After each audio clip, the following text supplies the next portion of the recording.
This is a Wild Age Production podcast.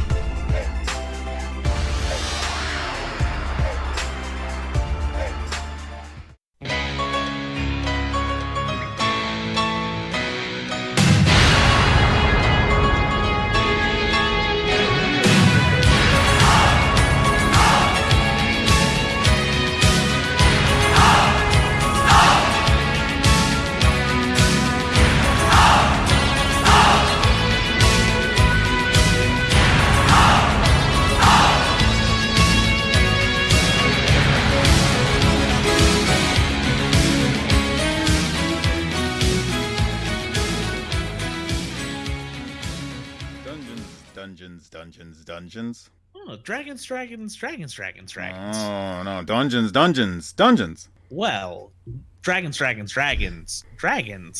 to the Saber Die Podcast. My name is Crispy, and this is Carl. Hi, I'm Carl. That is me. And this is a show, if you have never listened to us before, about classic Dungeons and Dragons.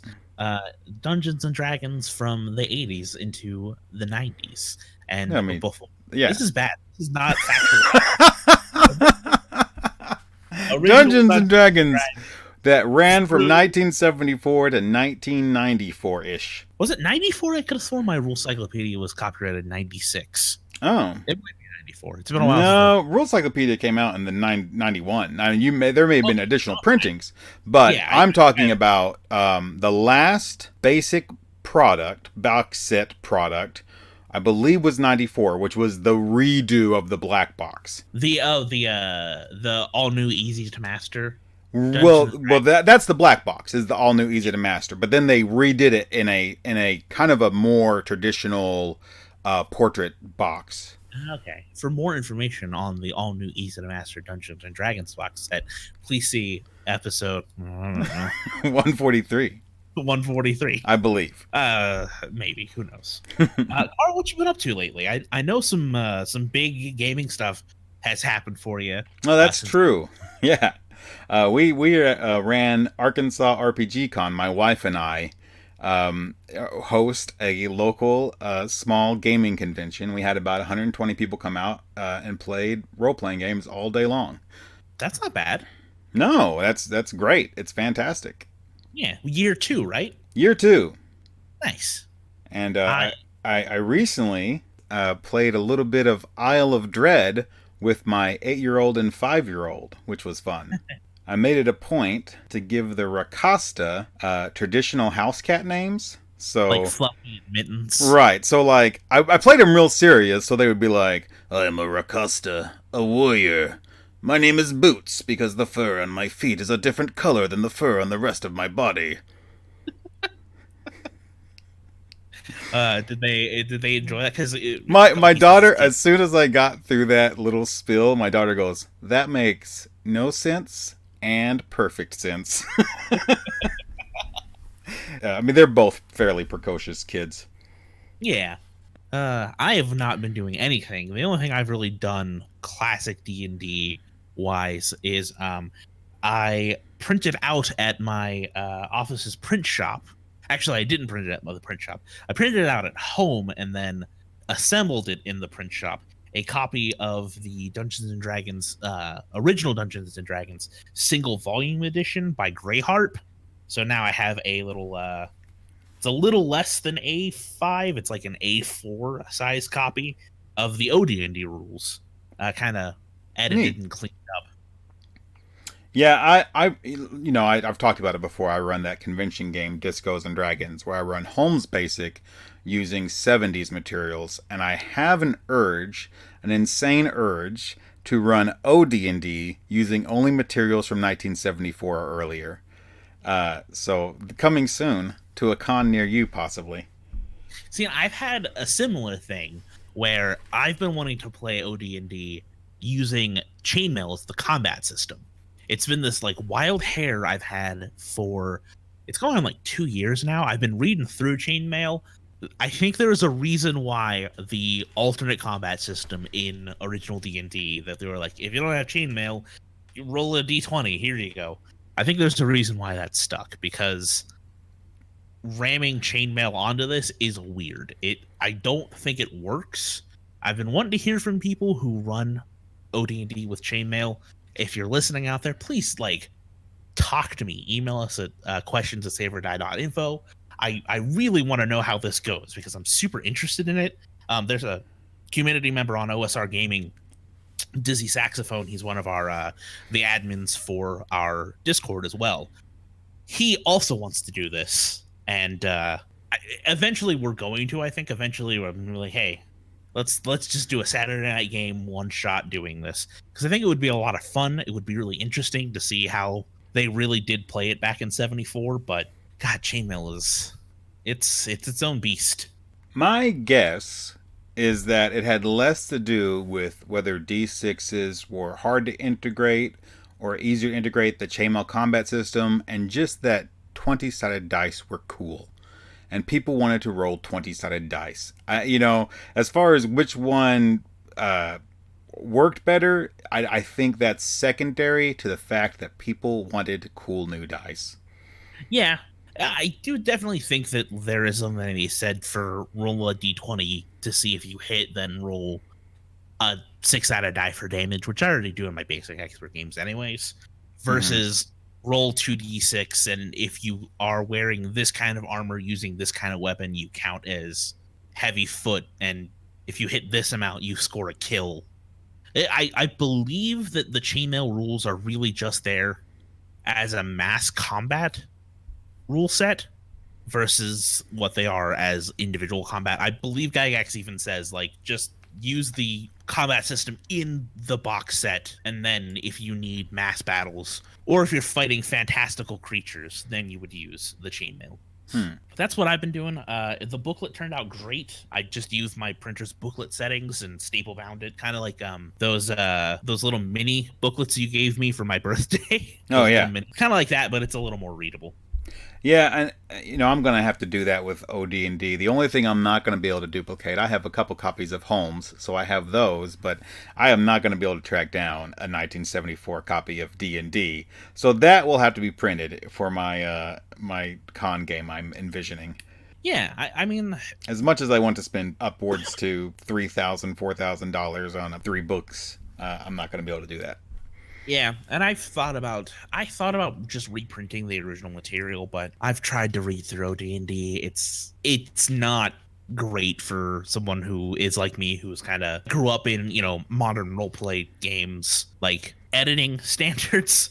So going back to OD&D, I can't do it. I have to. The single edition volume is great. It's organized in a coherent, logical way that makes sense if you've ever read an RPG book published after 1989. Speaking of reassembling and re-editing and clarifying rules, it's a nice segue into our topic for this show, which is going to be a Necrotic Gnome. We're always so pleased when our segues make sense because we do zero prep.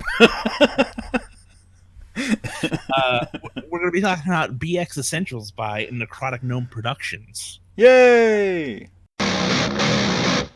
Are you enjoying the show you're listening to right now? Want to help support the show? Why not head over to the Patreon site, patreon.com/WGP.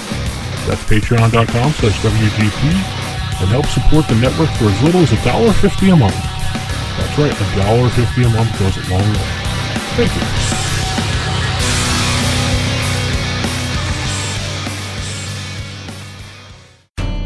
If AD&D is number one, have we got a podcast for you?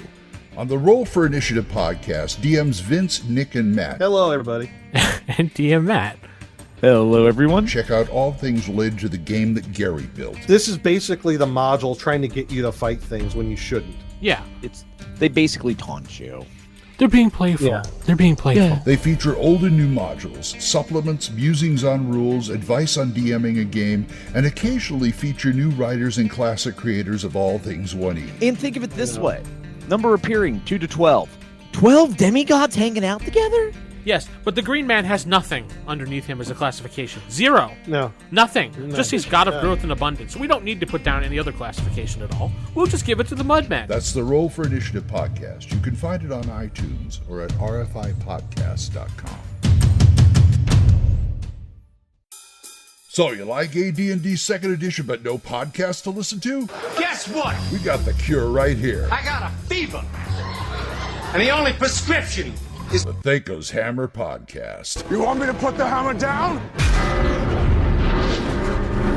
Join DMs Glenn, Brian, Corey, and Full On Gamer as they discuss, debate, and review the world of 2nd Edition AD. Yes. Go here. Give me a gin.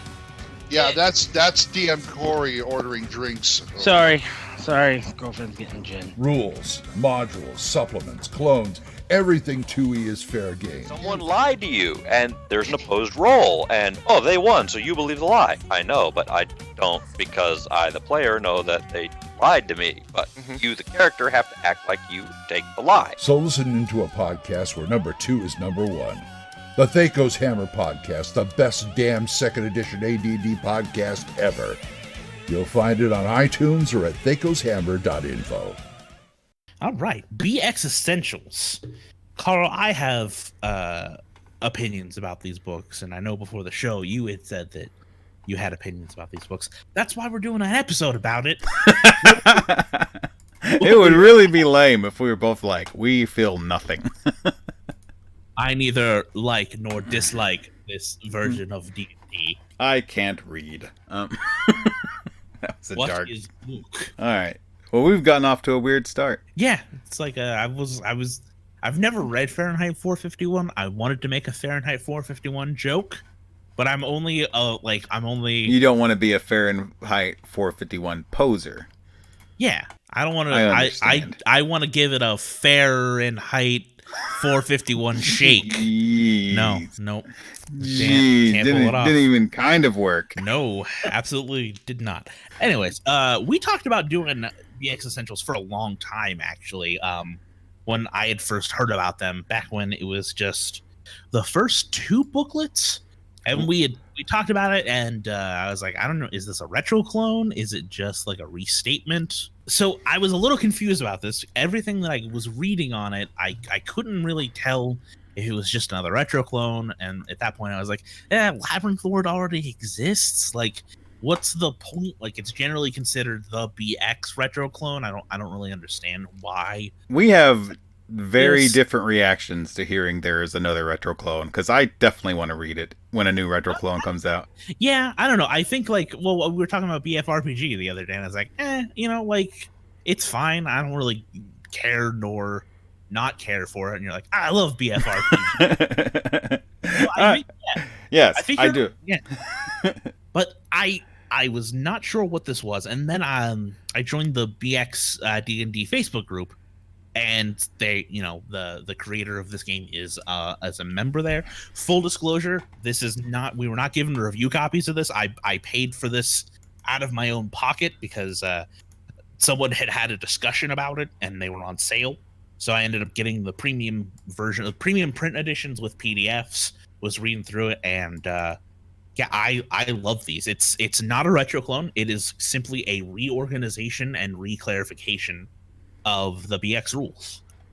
And it's sort of split up over a few volumes, which is something I don't like as much. I'll be honest. I kind of wish it was one volume personally, but that's just me.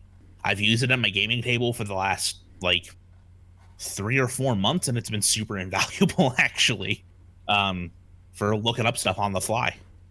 Yeah, I agree, and I know that the intention is to create a single volume product once he has all of these made. Okay. But I agree. I don't really see the purpose of taking 2 fairly succinct books and changing it into 5 or 6 succinct books.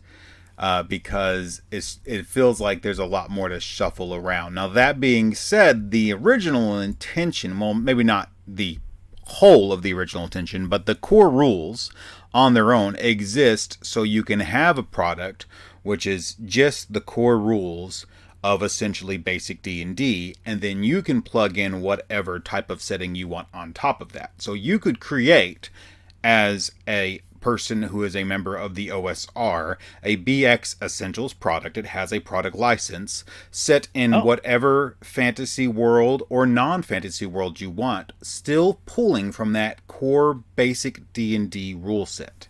I thought I was going to dislike these. Now, as stated previously, I love retro clones. I run out and look at any new retro clone I can. I flip through them. I get ideas. But I typically play BX. When I run a game, I'm typically putting Basic Expert on the table, and that's what I'm running with. So I kind of expected, because this was such a close clone, to not like it as much, because what I want from a clone is kind of new ideas and new approaches. That being said, I was really impressed with this product in that it's, I think of Basic Expert as a pretty straightforward, easy to understand product. But the steps and concepts that they push in these booklets of just the organization of where the information is so helpful and so much easier to use than even the current layout of rule books. I mean, not necessarily just like they did it 30 years ago. It's not about that. It's about the way a game is played at the table and the information you need right then. Even as simple as detailing out the monster saving throws in the monster section, having those numbers in front of you as soon as you're looking at the monster. The way the class information is broken down and special abilities bullet pointed. Yeah, I love the way that character classes are presented in this book. It's a full page spread for every single class. It has the to hit matrix for AC 0 in a column, just sort of like a base attack bonus progression. Right. And then it's got all the saving throws right there. So you don't have to flip to another page in like a different section of the book to get that. That's one of the things I love.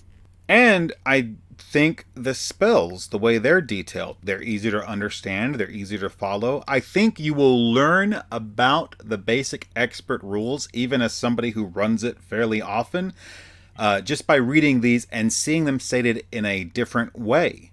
It's the same rules. I have an example of that, actually, that I was going to bring up. So I've been in the OSR for 10 years now, longer than that, but active in the OSR since about 2008. Yeah, hey, same. Yeah. I never knew that fighters could build a stronghold before name level. I'd always thought name level was when they got to build their castle. No, it's any time if they have enough money. That is something I learned from the way that the rules are broken out in BX Essentials. That is something I learned just now when you said it. Yeah. Halflings and fighters can build their strongholds at any point, provided they have enough money.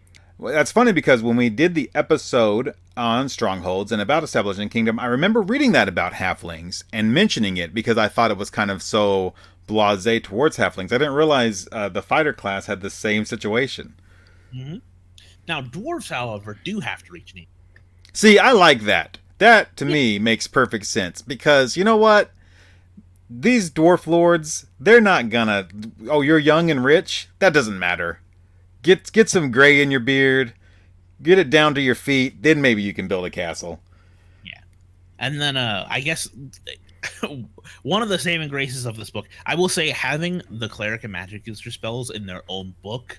That's the book that gets used the most often. Yes, and that's what I was going to say. If I have the PDF versions. If I purchase any of these in a what's the word for when a book is a book? A physical copy. Yeah, if I purchase one of these as a physical copy, it would be the Cleric and Magic User Spells book, and I would probably purchase more than one. I would probably want maybe 3 or 4 of those floating around the table. And I don't know if I would want any of the other ones, because I think what I would probably do is I would print the class spreads. So when people are messing with their kind of leveling up or creating their characters, they have that class spread in front of them. I don't know if I would need the whole book for that, because I would rather just have I the might individual actually do pages. that. The hand. That's a great idea. That's such a good idea, actually. Like I Yeah. might, I don't Just know why I print haven't thought that about out that. on cardstock and have it at the table. Yeah. Oh, you know what I could do? I could print I this don't. out. I have a laminator now. I could just laminate it and Dude. just have it one for each class. That's real fancy. My fiance is a teacher, so Whenever I see something that's laminated, I'm pretty impressed. I have a laminated Laboratory character sheet for BX that I'm just gonna reuse for the rest of my life. It's so nice. It's Yeah. like just putting that lamination on it just raises the production quality a little bit. It's really Absolutely. weird. I know. I am in complete earnest. Laminated rule sets, 1-page documents, whatever. I don't care. It's shiny. It's plasticky. That's high grade material. I don't know what I'm talking about. And one thing I really like about this is it is a great reference material. It's literally just the BX rules. They haven't really added anything. Here or there's an optional rule that they give you, like it kind of breaks out encumbrance into a better system, I think.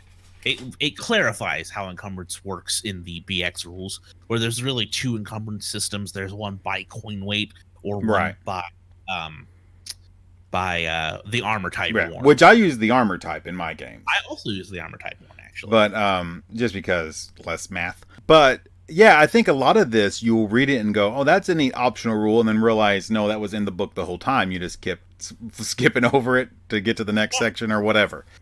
They're just very simply laid out. The layout is good, but the things for the order of organization I do think is a little weird.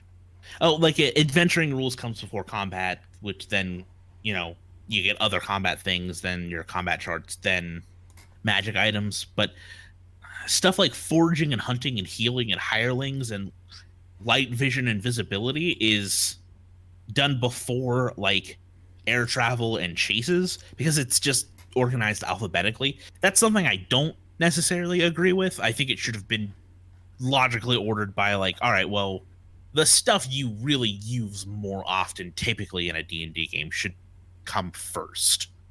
So in at least in adventuring. So things like healing and hireling and light and vision and movement, I think should have come, and saving throws should have come before things like air travel and foraging and hunting and encumbrance.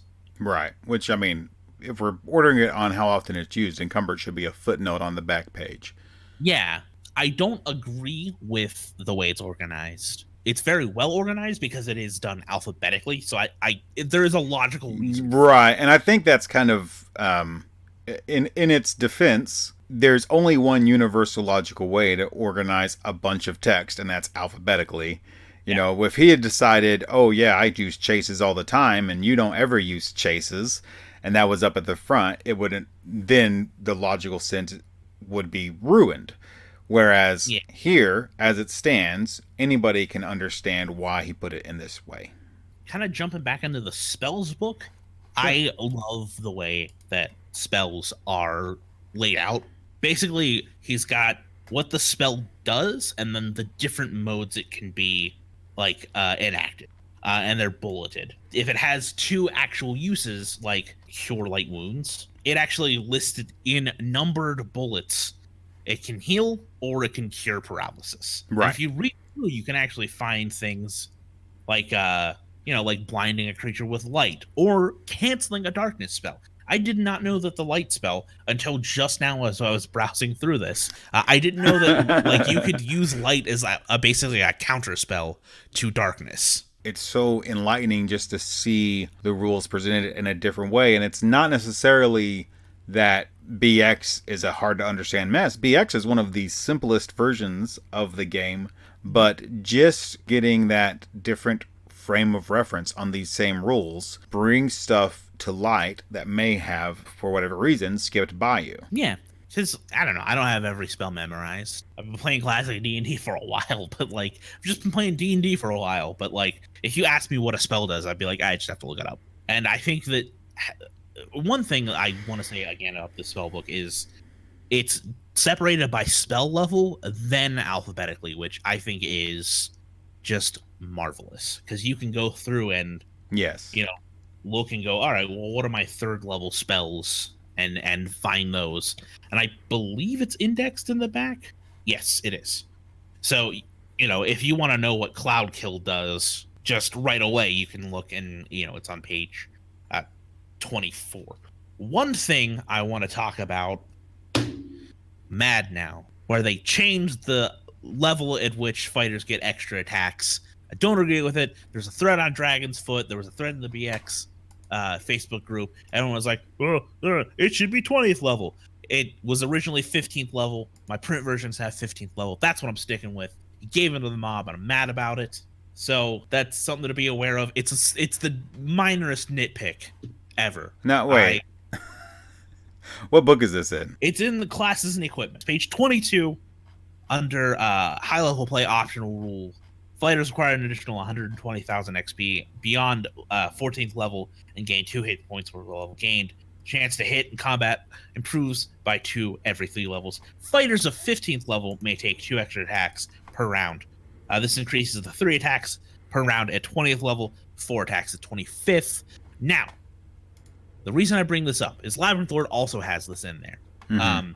Is the original BX rules, this is an interpretation that most people have had to do, say that a fighter gets an extra attack every 5 levels above 15th level. That's what the original BX rules say, which is a weird construction. People have been like, well, it says you get an extra attack at 20th level. It's 5 levels above 15. But why mention level 15? It doesn't make sense. Mm-hmm. The original intention, and I think I'm looking at the expert rulebook, the 1981 expert rulebook right now, and it says as they reach higher levels, fighters will be able to strike more than once per round. A suggested increase is that for every 5 levels above 15th, the fighter gains another attack that round. Yes. No more than 4 attacks per round may be gained. So here's the extrapolation we can take. If it maxes out at 36, which was the intent stated in the expert rulebook and what they did with Beckme, then that math checks out. That would be 4 attacks, 20, 25, 30, 35. So I'm going to have to say that they might be right. That 15th level, you don't get the extra attack. You have to wait till 20th. No. They're wrong. Here's why. They wouldn't have to say no more than 4 attacks per round may be gained if it's mathematically impossible to do so. If you end at 36. Yep. No, but people on Dragon's Foot and people on the Facebook group, which the author is a part of, he's part of the community. He got caught up by the mob. Okay. No, it should be run this way, and he changed it. And I'm real mad, Gavin, if you listen to this, because I'm going to send it to you. We just proved it with math. 15th should be an extra attack. Otherwise, it would have no reason in the Moldvay expert book to limit it to 4 attacks. Yeah. Also, why would you mention if they don't start getting attacks until 20th level, why not say at 20th level and every 5 levels beyond that, fighter gets an extra attack? It caps out at 4 attacks. Like, it doesn't make sense why even mention 15th level if that's not the level. And it stops at 14 and says as they reach higher levels, which 15 is the higher level they reach. I mean, all of this makes perfect sense to me. It does. Thank you, Carl. I'm glad you're on my side with this. I wavered. I was like, I'm gonna play devil's advocate here, but then I looked at it and I was like, no, I think you're right. Yeah. So, just be aware if you get this, the current versions of BX Essentials has them getting the classes and equipment, has fighters getting additional attacks starting at 20th level. Has what we'll call a mathematical error.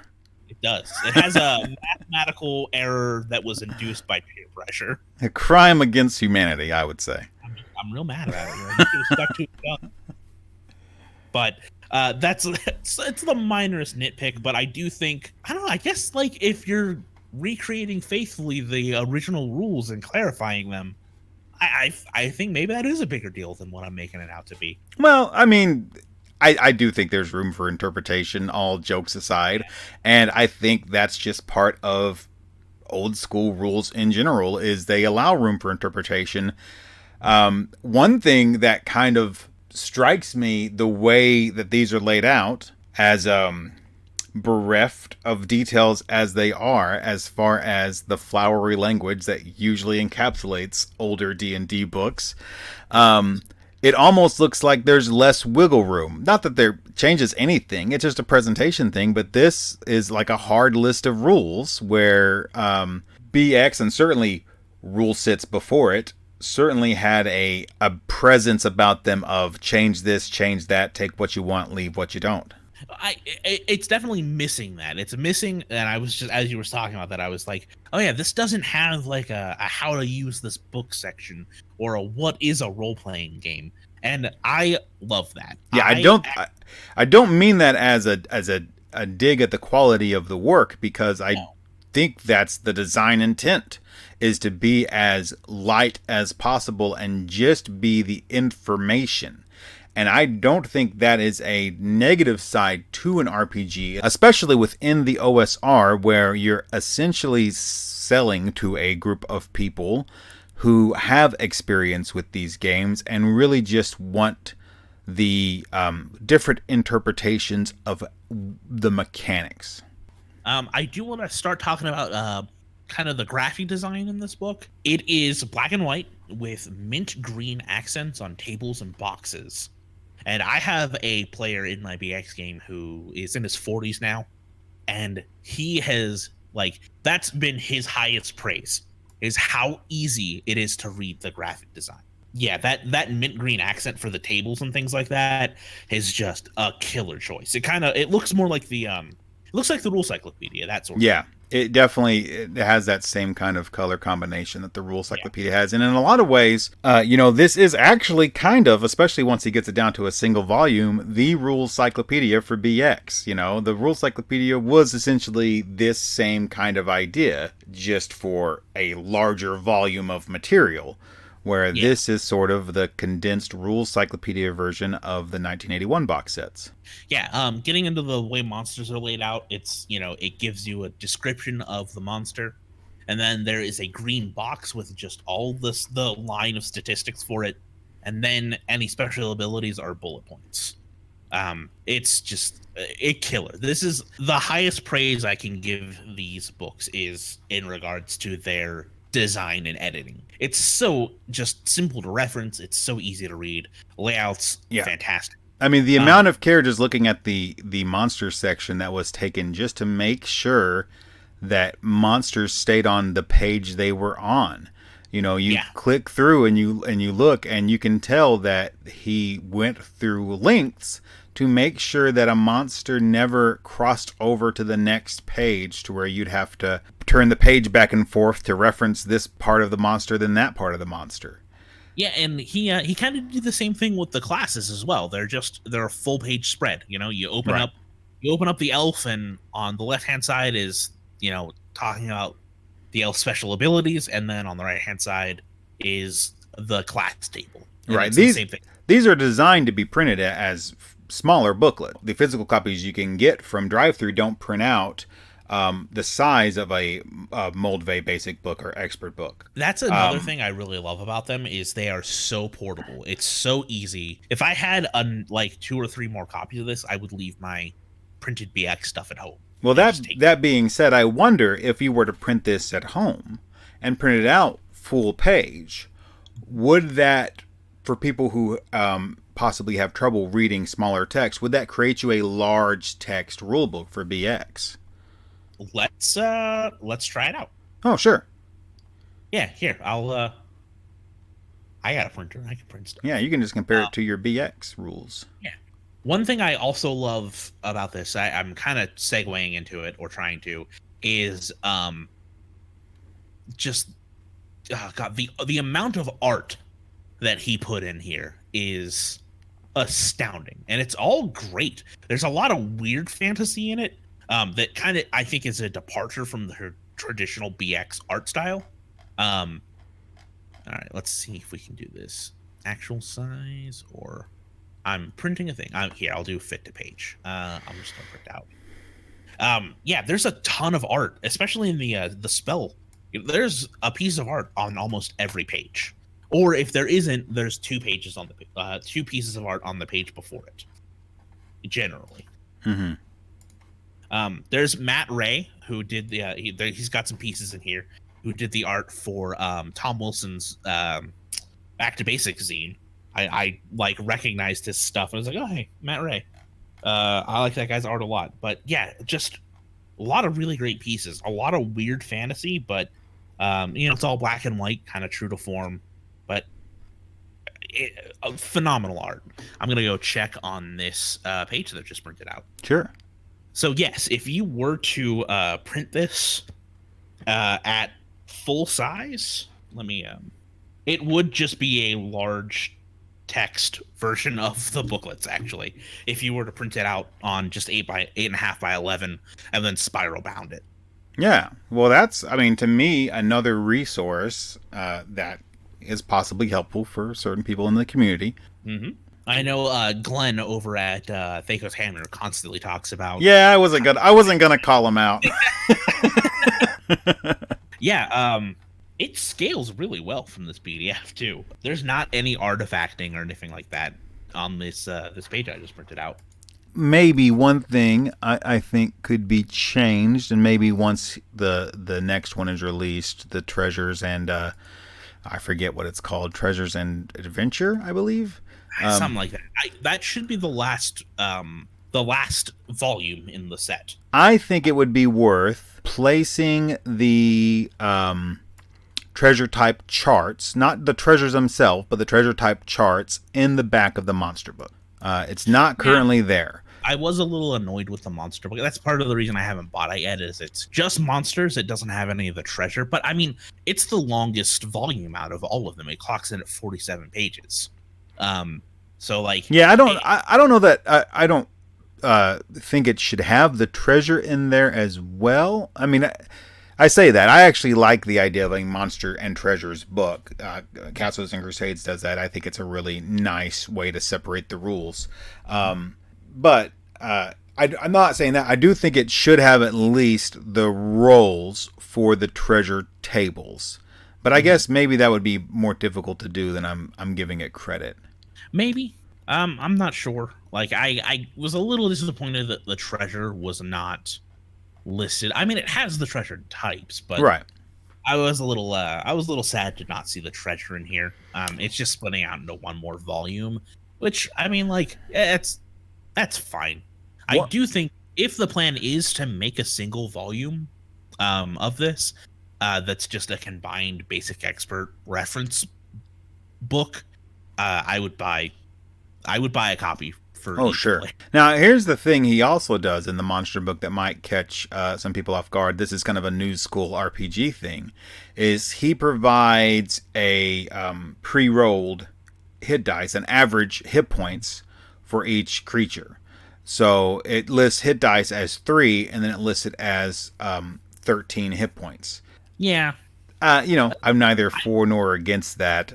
I typically roll my hit dice for my monsters because I don't like the idea of every monster having the same amount of HP. Yeah, I roll it too. So I would not use that particular portion, but if someone new is coming to BX and they don't want to roll the hit die every time something gets hit first or right before the encounter starts, I think that's valuable. Or if you're just throwing something in and you're like, okay, would it be cool if there was a mummy here, and I'm just gonna pull a mummy out instead of having to roll all those right off the bat. You have a number there you can just pull from, and I think the fact of the matter is, it being there doesn't hurt people that want to roll their own, and it helps people who don't. So I appreciate him doing that extra little bit of work for the people who want it. It's not something I would use. Yeah, and it's there, but I think it's useful, but it's not useful for me. I will say one great thing about all these PDFs as well is that they are hyperlinked on the table of contents. So if you have an e-reader or an iPad or something like that, and you pull this up and you want to get right to the mummy, you can just click on the mummy on the table of contents and it'll take you right to it. And they're all bookmarked as well, typically by section, and then they are further bookmarked by subsections, which is just a nice little bit of care that, went more into it. I have PDFs from other OSR publishers that don't have that for other retro clones. So nice. It's nice. You may not care about it, but I typically have my my Surface with me at the gaming table as well, in addition to all of the books. So I would use this feature. Yeah, I read books often off of a 10-inch tablet. I typically don't do that at the table. For whatever reason, I prefer having the physical books at the table. So typically, like, my setup is my screen and dice tower, and then my Surface set up there. And my Surface also has my my XP calculator that I built. That way I don't have to do it. I can do it as we're playing instead of at the end of the game. So I use my Surface a little more. Sure. I'm not a music guy, but like if I were, I would also just use that. Maybe I'll start doing that. Setting mood music and stuff like that. But I typically find that just takes time away from playing, going to YouTube or wherever and finding a song. And I think it has to be pre-planned. I mean, I think for any of that stuff to work well, music or miniatures or any of that kind of extra stuff, if for it to work well, takes pre-planning. And if you don't pre-plan it, it won't work very well. All right. Have we said everything we have to say about this? Yeah, I think so. I got real southern right there at the end there because I'm from Arkansas. Anyway. So I guess real quick, Carl, would you recommend this product? I don't know that I would use all of these at the table. Okay. I think I would tell anybody who's running BX to get the spell list. I think that would be hugely helpful. I mean, I think we all know, if we played Dungeons and Dragons enough, that spells are the rules that are referenced 90% more often than any other rule. Because spells break the rule. I mean, that's what spells are there for. They break the rules that are currently in play. Everything else follows the rules, and spells break them. So, having those additional references, better, I think, laid out than the two booklets, because they're all right there. Each spellcaster could have one with them and be able to look up their spells, no problem, and just see the details of the spell. I mean, to me, that would be a huge resource. So that one, I would want 3 or 4 of at my table, depending on how many spellcasters I currently have in the party. And with just roughly under half of your options being spellcasters in BX, that could be a sizable portion of the group. But I don't know that I personally would use the monsters or the classes and equipment section. I could see maybe printing out individual pages from classes and equipment. Essentially, I would want to print out all of the class information that he has compiled here on single sheets. And I would want to print out, he has a pretty concise equipment list here with all the prices associated with it. Having that as a handout so you can just hand it and say, here's what you can buy to people when they're at town and looking to purchase some stuff. You can just hand them this sheet, and it has everything from both expert and basic in there. I'm thinking about it more and more. I definitely would recommend this product. I don't have any caveats. I think if you're new to BX or you have a group, you're trying to introduce people to the game, I think this is, I think it really is essential. I have, especially the spells book. That book is great. But I'm thinking about it, and like, even if I like just kept the core rules for myself to reference as the DM book, and then the classes and equipment and the cleric and magic user spells for the rest of the group, I think that's great. I actually really like that there's a booklet that is just classes and equipment, because the other thing that gets referenced the most, I think, is definitely the equipment list. Because I don't have like buying stuff outside of the game. People are buying stuff in game, and I've got printed pages from BX, like photocopies that have the equipment list. But just having a booklet where someone's like, oh, can you hand me the equipment book, and they can go through and look and go, all right, well, I'm going to buy everybody horses. It's going to be this much, and this is how fast we can travel. I think that's really great, actually. And the more I think about this, the more I'm like, Actually, yeah, if I had a full set of this, I would just use this over I would have my BX books at the table, but I would have people reference this more than that.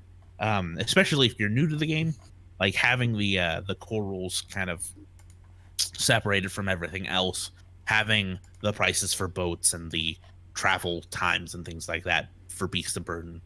I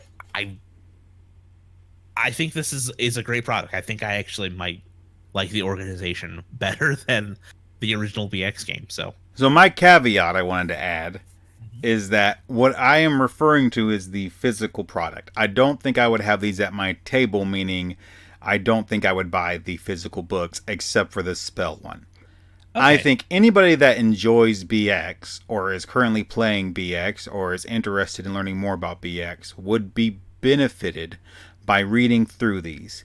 Even if you are already familiar with Basic Expert, like we have already revealed, going through it, you might learn something new about the rules that you just missed because it was presented differently.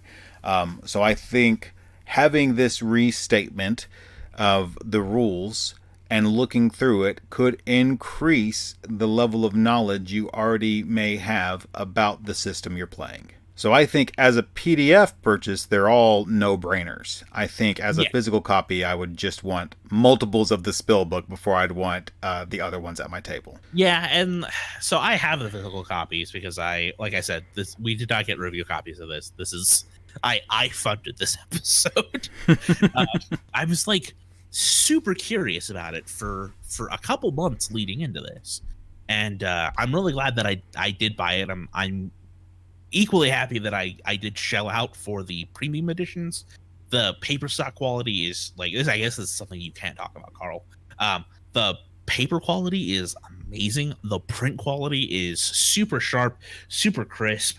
Even if you were to print it at home, though, with your home printer, I printed out a page with 2 illustrations from the monster book, and there's no artifacting. It is super crisp as well. The colors look almost identical. They're a little more washed out, but that might just be my printer. I do want to talk about where you can get this. It's available through DriveThruRPG and all of the different DriveThruRPG affiliates. One thing we should definitely mention is they do have a free no art text version that you can also get through drive-thru. So if you want to, we haven't convinced you, not that that's our, what we're trying to do. You make your own decisions. You're a grown-up, I assume.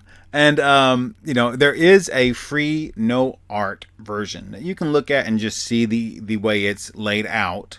And he's done that partially so people can modify it, add their own house rules, and make changes as they see fit. So it's available on DriveThruRPG. The PDFs are $3.99 each. They often do have sales. I've seen them for as low as like $2.75. I'm pretty sure I got them on like a super sale they were having, where it's like $2.75 for the PDFs, and then it was like $5 for the premium print editions. There is so the premium print edition is saddle stitched. It's bound with staples, lays flat at the table. It's super great. Super high quality paper. There is a standard edition, which is a little bit less expensive.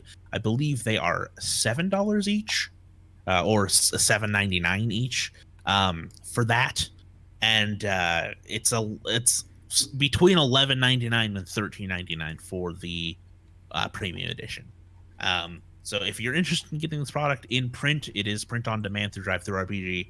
I do think it's a great product. I enjoy having it at my table. It's been super handy. But yeah, so I guess that's it for the show. Join us again next time when we talk about Hey, you know what? We should what we should talk about next time? Elves of Elfheim. All right, that's what I think. I actually am super down with that idea because I don't play in Mystara, but I like a lot of Mystara stuff. I look at official TSR expansions the same way I look at retro clones. I'm mining for ideas for my own games. I want to talk about that actually. So I did read through BFRPG at work last week, and man, there was one rule that really stuck out to me, which is a death save, like a single death save, when your PCs hit 0 HP. That is something I'm stealing. I really, really love that house rule. That's in the rule cyclopedia. Is it? So death saves, they exist within the 90s D&D world. There's actually a couple of different optional rules in the rule cyclopedia for different levels of heroic play for your characters, survivability. Well, I mean, PFRPG had that as well. Maybe that's where they got it from. Yeah, I don't know. Like, kind of getting on house rules real quick as like I guess this is a postscript. We were talking not too long ago in the Discord.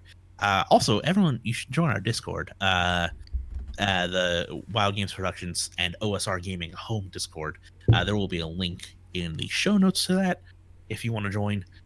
Super great crowd. But we were talking in the classic D&D chat about OD&D and the detection abilities, how they're in OD&D, demi-humans have better detection abilities, and I'm like seriously considering house ruling my BX game to sort of like staple on some OD&D stuff, because every time I need a clarification for something, I'll go to OD&D, and I always find that like they just they like knocked it out of the park. They nailed it and got it just right, in my opinion, like the first try. And things have been refined over time, and I feel like every time something's refined, a little bit gets lost. Really, what's the difference for my PCs if my elves can detect secret doors on a 1 through 4 versus a 1 through 2? I would vastly prefer the 1 through 4, because here's what happens when you have a dwarf or an elf who's supposed to be so good at doing this thing that they're the only ones who are so good at doing, and they only get a 33% chance. They fail most of the time. And so the action of that rule is they don't seem that good at doing that thing they're supposed to be so good at doing. They seem quite bad at it, actually. So I do think... I think in OD&D, the actual wording for the dwarven like direction sense is around half the time. I think they just were like, around half the time they know what, they have it going on. That got changed to a 1 to 2 on a D6. I think as early as Holmes, but I'm not referencing the actual rules. But yeah, I would actually prefer pulling over the AD&D 75% chance that they're given in the AD&D rule set for some of their abilities. Yeah, I remember you talking about that. I mean, like, there's a little things that were lost, and you had brought it up, halflings being good at just slings, not all missile weapons. I have a player who's playing a halfling now, and he is, like, with ranged attacks, he's got a gross amount of... Right. Hit probability. Yeah, a high dex halfling will be the strongest character in your group. They all have plate armor, they'll have a -1 armor class or a 0 armor class, and a bow and arrow, and they'll get +4 to hit, and just tear everything apart. Yep, and that's what's happening, actually. I think he has so he's got, I believe, an 18 dex. Right.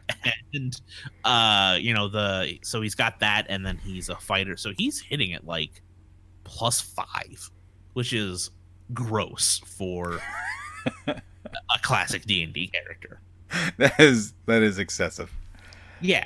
But, like, I don't know what elves getting, the +1 to damage with magic swords, or even the AD&D affinity for swords. That's some of the stuff I want to start tacking on to my home games. I also really love the OD&D rule that elves will, without even searching, will detect a secret door on a roll of 1 to 2 just by passing by it.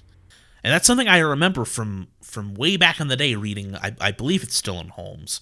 Don't quote me on that, please. Please don't email me if I get that information wrong. We're juggling, 30 years of classic D&D.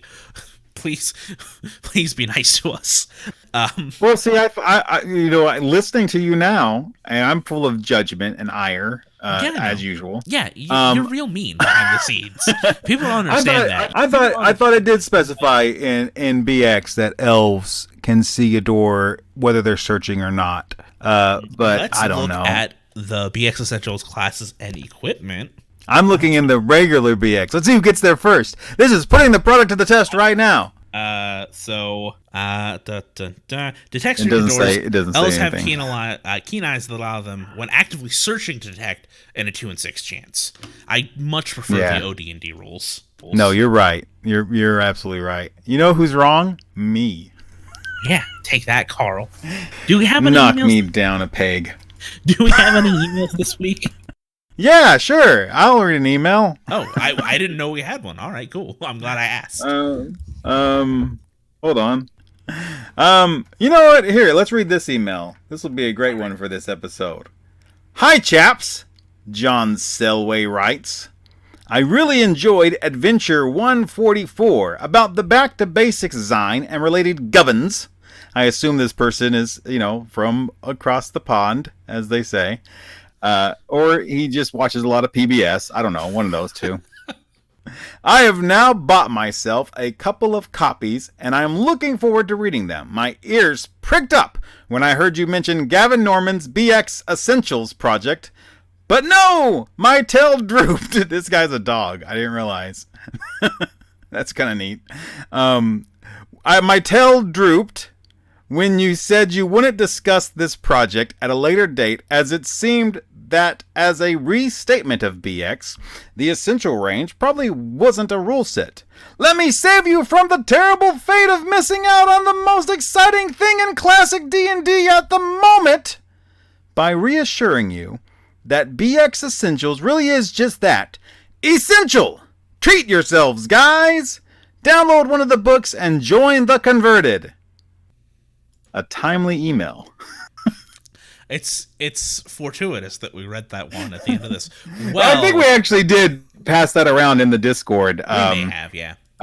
Before we decided to do this show, so I actually he think did. I think 144 was like finding out that it is a restatement. The review in Back to Basics. I actually think that is what was the impetus for me buying BX Essentials. Yeah. I remember in that episode you did say at the end of your little spiel about it. It is just a restatement. You're like, I still want to do that. Yeah. So well, we did it. Yeah, we did. We did that just now. Have no fear. I love these books. I think these are they're a super great product. I'm very happy to own them. But I think they're just so very carefully considered in their presentation and placement and design for ease of understanding. They would be absolutely wonderful reads for anybody who is currently playing and enjoying Basic Expert 1981 D&D, and but for some people will be replacements for that rule set. I might be in that camp. I'm not sure. I love my hard copy BX books, but for just ease of use of the table, man, these things are great. But that's enough about this topic. I think we've gushed enough. For the Saber Die podcast, I've been Crispy. I've been Carl this whole time. Mm-hmm. And like we've always said since day one of the podcast, in the last 10 plus years of the show's history, we've always ended the show with a special saying: "Keep it classic, eat a classic." That joke will get old. Eventually. To everyone but Crispy. I mean, it made me laugh, so.